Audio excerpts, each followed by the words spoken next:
चला व्यसनाला, चला व्यसनाला,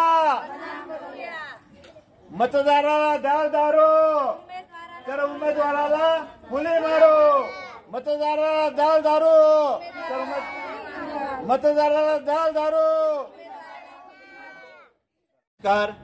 आज निमगुळ येथील महिला यांनी येणाऱ्या निवडणुकांमध्ये उमेदवार दारूमुक्त आणि या निवडणुका सुद्धा दारूमुक्त होण्यासाठी राजकीय पक्षांना विनंती केलेली आहे। येणाऱ्या लोकसभा, विधानसभा किंवा ग्रामपंचायत निवडणुकीमध्ये उमेदवार हा दारू पिणारा नसावा, तसंच त्याने एक लोकांना दारू पाजू नये या हिशोबाने महिला आज एक आवाहन करत आहेत। बऱ्याच वेळेला निवडणुकीच्या वेळेमध्ये मोठ्या प्रमाणात विद्यार्थ्यांना मुलांना व्यसनाच्या आहारी लावत असतात आणि त्याचे दुष्परिणाम महिलांना जास्त भोगावे लागत असतात।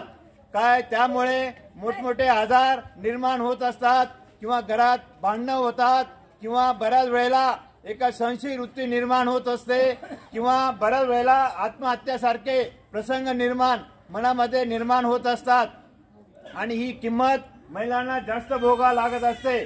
त्यामुळे येत्या निवडणुकीमध्ये उमेदवाराने कोणत्याही प्रकारचा असा व्यसनाचा आमिष न दाखवता तर मतदान हे घेणं फार आवश्यक आहे। तर त्या हिशोबाने आणि तसेच आपण मतदाराने कोणतेही व्यसन करून मतदान करू नये अशा रीतीने महिला एक संदेश देत आहेत।